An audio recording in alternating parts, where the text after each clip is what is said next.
ഇങ്ങനോട് സംസാരിക്കുകയൊക്കെ ചെയ്തുകൊണ്ട് അപ്പോൾ ഞാനിങ്ങനെ പാല് മേടിച്ചുകൊണ്ട് വന്നപ്പോൾ എന്നെ പുള്ളിയുടെ അടുത്തോട്ട് വിളിച്ച് ഇങ്ങോട്ട് വരാൻ പറയും. ഞാൻ ചോദിച്ചു എന്തോ. അപ്പോൾ എന്നോട് പറഞ്ഞു നിങ്ങളുടെ ബിൽഡിങ്ങിൽ ആരാണ്ട് പട്ടിണി കിടക്കുക എന്നൊക്കെ ഞാനിങ്ങനെ അറിഞ്ഞല്ലോ. അപ്പോൾ ഞാൻ പറഞ്ഞു ആര് പറഞ്ഞു? അപ്പോൾ എന്നോട് പറഞ്ഞു അതൊക്കെ ഞാൻ അറിഞ്ഞു. ഞാൻ പറഞ്ഞു അല്ല സത്യം പറ ആരാ പറഞ്ഞത്, നിങ്ങളോട് ആരാ പറഞ്ഞു? ഞാൻ പറഞ്ഞു എനിക്കറിയാം ആരാ പട്ടിണി കിടക്കുന്നത് എനിക്കറിയാം, പക്ഷെ പറഞ്ഞ ആളെ പറയാമെങ്കിൽ ഞാൻ പറയാം ആരാന്ന് പറയാമെന്ന് പറഞ്ഞു. അപ്പോൾ ഇങ്ങനെ എന്നോട് പറഞ്ഞ് കഴിഞ്ഞ ദിവസം ഒരു ഹിജട ഇവിടെ വന്നിട്ടുണ്ടായിരുന്നു, അവരാണെങ്കിൽ അവരുടെ വള ഊരി ഇവിടെ പണയം വെച്ചിട്ട് പണയം വെച്ചപ്പോൾ അവരിങ്ങനെ എന്നോട് പറഞ്ഞ് ആ ബിൽഡിങ്ങിൽ ഗുരുനാനാക്കിൻ്റെ ബിൽഡിങ്ങിൽ ഒരു കൊച്ചു പട്ടിണി കിടക്കുക ഒരു കുഞ്ഞിനെയും കൊണ്ട് അതായത് എന്നൊക്കെ എല്ലാ കാര്യങ്ങളും ഇങ്ങാരോട് പറഞ്ഞു. അപ്പോൾ എന്നോട് ചോദിച്ചു ആരാന്ന് ചോദിച്ചു. ഞാൻ പറഞ്ഞു അത് വേറെ ആരുമല്ല ഞാൻ തന്നെയാന്ന് പറഞ്ഞു. അപ്പോൾ ഇങ്ങനെ എന്നോട് പറഞ്ഞു അയ്യോ നിനക്ക് എന്നോട് പറയത്തില്ലായിരുന്നോ ഞാൻ പറഞ്ഞു എന്നത്തിന് പറയുന്നത് എന്നൊക്കെ പറഞ്ഞിട്ട് ഞാൻ പിന്നെ അങ്ങ് പോയി കേട്ടോ. അങ്ങനെ അത് കഴിഞ്ഞിട്ട് അപ്പോൾ ഞാൻ ഇങ്ങാരോട് ചോദിച്ചു.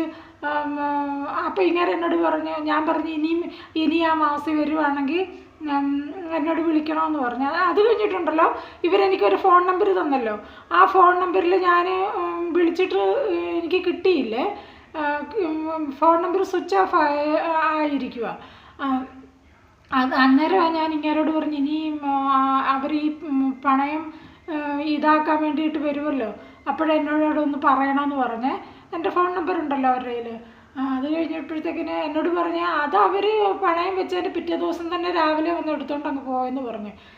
ഞാൻ പറഞ്ഞു അവർ പണയം വെച്ചത് എനിക്ക് അരിസാധനങ്ങൾ മേടിച്ച് തരാൻ വേണ്ടിയിട്ടാണ് പണയം വെച്ചത് എല്ലാ കാര്യങ്ങളും ഞാൻ പുള്ളിയോട് പറഞ്ഞു കഴിഞ്ഞപ്പോഴത്തേക്കിന് അയ്യോ പിന്നെ ഞാനങ്ങ് വീട്ടിലങ്ങ് പോയി. വീട്ടിൽ പോയി കഴിഞ്ഞ് കുറേ ഒരു 2-3 മാസം കഴിഞ്ഞ് പിന്നെ ഈ ഫോൺ നമ്പറിൽ ഫോൺ വിളിച്ചപ്പോഴത്തേക്കിന് അവർ ഞാനുമായിട്ട് ഈ മോസി ഞാനുമായിട്ട് ഒത്തിരി നേരം സംസാരിച്ച്. അപ്പോൾ ഞാൻ പറഞ്ഞു മോസി എനിക്ക് ചെയ്തെന്ന് ഉപകാരം ഞാൻ ഒരിക്കലും മറക്കത്തില്ല മറ്റേ മറിച്ച്. അപ്പോൾ എനിക്ക് അതിന് പകരം ഞാൻ എന്ത് ഉപകാരം ചെയ്യണമെന്നൊക്കെ എന്നോട് പറഞ്ഞു. എനിക്കിതിൻ്റെ ഉപകാരമൊന്നും വേണ്ട, പക്ഷേ ഞാൻ നിങ്ങളുടെ ഹോസ്പിറ്റലിൽ വരുമ്പോഴേ നിങ്ങളുടെ ഹോസ്പിറ്റലിൽ ഭയങ്കര ക്യൂ നിൽക്കേണ്ടതായിട്ട് വരും, എനിക്ക് ആ ക്യൂവിൽ നിന്നൊന്ന് രക്ഷപ്പെടുത്തി എന്നെ പെട്ടെന്ന് ഡോക്ടറിൻ്റെ അടുത്തൊന്ന് പറഞ്ഞു വിട്ടാൽ മാത്രം മതി, അല്ലാതെ എനിക്കൊരു ഉപകാരം നീ ചെയ്യണ്ടെന്ന് പറഞ്ഞ്. അപ്പോൾ ഞാനങ്ങനെ പറഞ്ഞു. അപ്പം നിങ്ങളിപ്പോൾ ഓർക്കുന്നുണ്ടായിരിക്കും ഇട്ടേച്ച് പോയ കെട്ടിയോൻ എന്ത് ചെയ്യുമെന്ന് വിചാരിക്കുന്നുണ്ടായിരിക്കും അല്ലേ, എനിക്കറിയാം. അപ്പം ഞാൻ പറയാമേ, അത് കഴിഞ്ഞ് ഒരു മാസം ഞാൻ വിളിക്കാനൊന്നും പോയില്ലേ. ഒരു മാസം കഴിഞ്ഞപ്പോഴത്തേക്കിനാണെങ്കിലുണ്ടല്ലോ ഒരു ദിവസം ഇങ്ങനെ ഇരുന്നപ്പോൾ എനിക്കങ്ങ് ദേഷ്യം വന്നു. ഞാനാണ് താഴെ ഇറങ്ങി, അന്ന് എൻ്റെ കയ്യിൽ മൊബൈലൊന്നുമില്ല, ഈ 1 രൂപയുടെ കോയിൻ ഇട്ട് വിളിക്കുന്ന പരിപാടിയെ. അപ്പോൾ ഞാൻ താഴെ ഇറങ്ങി 1 രൂപയുടെ ഒരു കോയിൻ ഇട്ടിട്ട് 2-3 ഡയലോഗ് അങ്ങോട്ട് പറഞ്ഞപ്പോഴത്തേക്കിന് അന്ന് വൈകുന്നേരം